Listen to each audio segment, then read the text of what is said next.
Sebuah lensa cembung ganda tipis memiliki jari-jari kelengkungan sebesar 40 cm dan terbuat dari kaca dengan N sama dengan 1,65, maka jarak fokusnya adalah titik-titik. Ini adalah materi tentang optika geometri atau lebih tepatnya tentang persamaan pembentuk lensa ya. Jadi persamaan pembentuk lensa itu nanti rumusnya gini, 1 per F sama dengan NL per NM dikurang 1 dikalikan dengan 1 per R1 ditambah dengan 1 per R2. Jadi maksud dari rumus ini, NL itu sebelum itu ya, F itu adalah fokus lensa yang akan kita cari nanti. NL itu adalah indeks bias lensanya atau bahannya ya. Kemudian kalau NM itu indeks bias medium.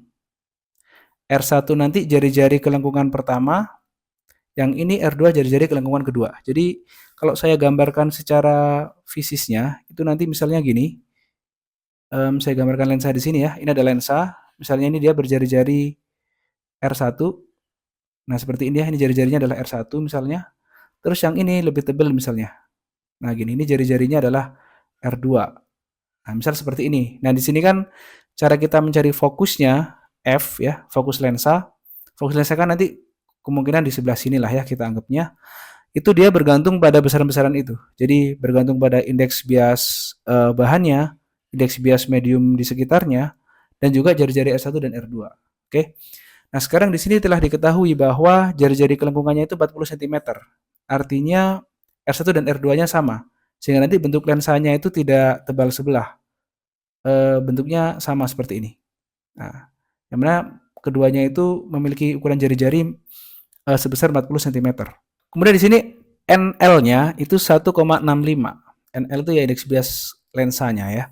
Kemudian di sini dia tidak dijelaskan dia terletak di medium apa. Biasanya itu kalau nggak ada keterangan ya di ruang hampa saja ya atau udara.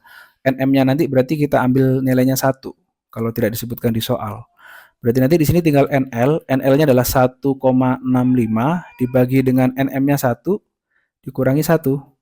Kemudian 1 per R1 ya 1 per 40 tambah 1 per 40. Ini tinggal kita masukkan angkanya saja, yaitu 1,65 dikurangi 1, berarti ini adalah 0,65. Kemudian 1 tambah 1 berarti kan 2 ya, 2 per 40. Berarti nanti di sini 0,65 kali 2 adalah sebesar 1,3 per 40. Sehingga nanti fokusnya dibalik, karena dia kan 1 per F. Berarti 40 dibagi 1,3. Dan nanti kalau dihitung nilainya nanti akan mendekati 30,76 ya. Atau kalau di soal berarti yang paling mendekati itu adalah 31 cm. Jadi jawaban yang tepat untuk soal ini adalah pilihan yang C. Sebuah bola konduktor berjari-jari R dimuati dengan muatan listrik senilai Q. Berapakah beda potensial listrik di permukaan dari potensial listrik di titik dengan jarak sejauh R dari pusat bola dengan 0 kurang dari R besar kurang dari R kecil. Ini adalah materi tentang hukum Gauss pada sebuah bola konduktor gitu ya. Jadi nanti sebuah bola itu disebut konduktor jika seluruh muatannya itu menyebar di kulit. Jadi misal ini ada sebuah bola gitu ya, konduktor kita kasih muatan di sini. Positif sama positif lah misalnya.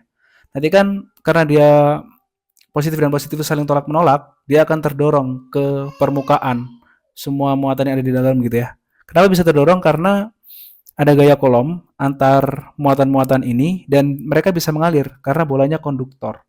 Jadi nanti muatannya itu akan tersebar merata di seluruh permukaannya ini, di kulitnya. Jadi kalau bola konduktor itu di dalam bolanya itu tidak ada muatan, tapi di luarnya pas di kulit ya itu muatannya terletak di situ semua. Nah pertanyaan di soal adalah mencari beda potensial listrik dari kulit bola yang jari-jarinya adalah sebesar R terhadap jarak sejauh R dari pusat bola. Yaitu dari sini ke sini misalnya dia jaraknya adalah sejauh R. Oke, kita mencari perbedaan antara di kulit dengan di titik ini. Ini saya beri nama titik A, ini titik B misalnya. Nah, ini kita bisa menggunakan bola Gauss gitu ya di sini. Jadi teorema Gauss nanti kita harus menggambar dulu di sini sebuah bola Gauss yang mana pada bola Gauss ini berlaku hukum Gauss. Hukum Gauss menyatakan bahwa jumlah total flux yang menembus permukaan ini, permukaan bola Gauss ini, setara dengan Q dibagi dengan epsilon 0 ya. Jadi setara dengan muatan yang dilingkupinya, Q enclosed. Jadi nanti kalau misalnya di sini muatannya positif, akan ada medan medan listrik ya, yang arahnya itu menembus keluar seperti ini, menembus keluar bola Gauss. Kan medan listrik muatan positif itu arahnya keluar seperti ini ya, secara vektor. Nah, V-nya di sini adalah jumlah garis-garis dari gaya listrik yang menembus permukaan itu. Kita bisa menggunakan integral tertutup seperti ini, integral E dot dA sama dengan Q enclosed per epsilon 0. Q enclosed itu Q yang dilengkapi oleh muatan oleh bola merah ini ya. Yang mana di dalamnya ini kan ada muatan listrik sebesar Q di sini. Nah, berarti nanti di sini Q enclosed-nya itu adalah Q, kemudian dia dibagi dengan epsilon 0. Kemudian E dot dA itu kita bisa langsung saja. E dot dA itu berarti ya E dikalikan dA itu integral dari seluruh luas permukaan bola yang di luar ini. Kalau dia berjari-jari R, berarti ya luasnya nanti kan 4 pi R kuadrat.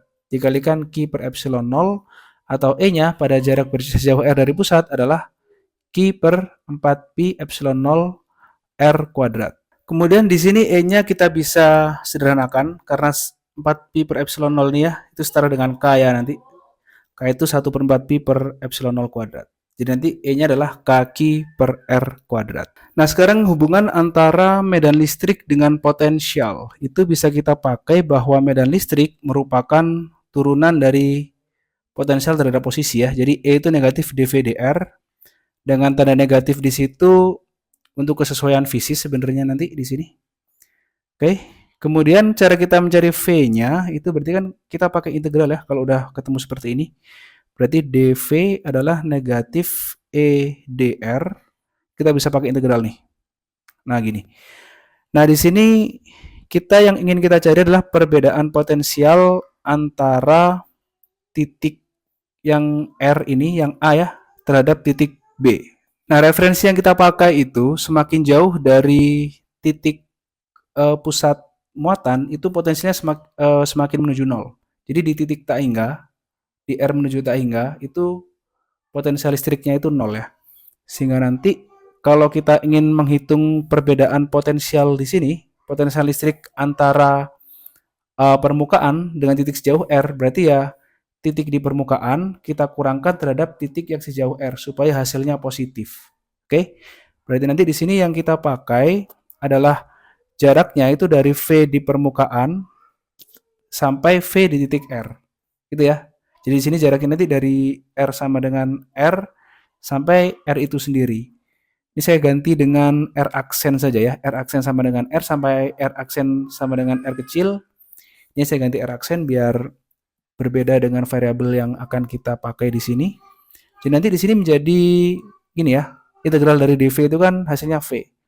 Kemudian di sini menjadi VR per VR sampai VR ya. Tapi nanti kalau seperti ini jadi negatif nih. Jadi batasnya kita kebalik kayaknya. Ini batasnya kita ubah saja dari R kecil ke R besar.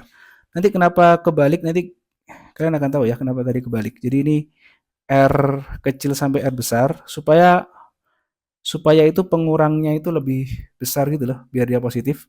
Jadi kan dia V di sini menjadi VR. Nah, ini kan positif nanti kalau gini. Terus yang ini integral dari K Q per R kuadrat dr. Ini aksen ya. Nah, yang K Q per R kuadrat ini kalau diintegralkan sama aja dengan gini. Kaki R aksen pangkat min 2 dr aksen. Ini kakinya bisa ditaruh luar. Kemudian R aksen min 2 itu diintegralkan adalah 1 per min 2 tambah 1 min 2 tambah 1 ya. Atau K per min 1 kali R pangkat min 1 atau negatif K per R. Oke. Jadi yang sebelah kanan ini hasil integralnya adalah negatif K per R. Batasnya itu nih dari R aksen sama dengan R sampai R besar. Ini juga sama nih. Dari R aksen sama dengan R sampai R besar, berarti nanti di sini negatif kali negatif ini ya. Positif K per R aksen. R aksennya nanti kita ganti R besar dan R kecil. Sehingga nanti jawabannya itu gini. Yang sebelah kiri adalah VR dikurangi VR, yang sebelah kanan, atau ini kita bisa definisikan sebagai delta V ya, karena perubahan potensial yang mana nilainya ini sudah positif, terus yang kanan ini akan menjadi K per R dikurangi K per R. Nah ini jawabannya ya nanti. Kalau kita cek di pilihan jawaban itu ada, yaitu pilihan jawaban yang B.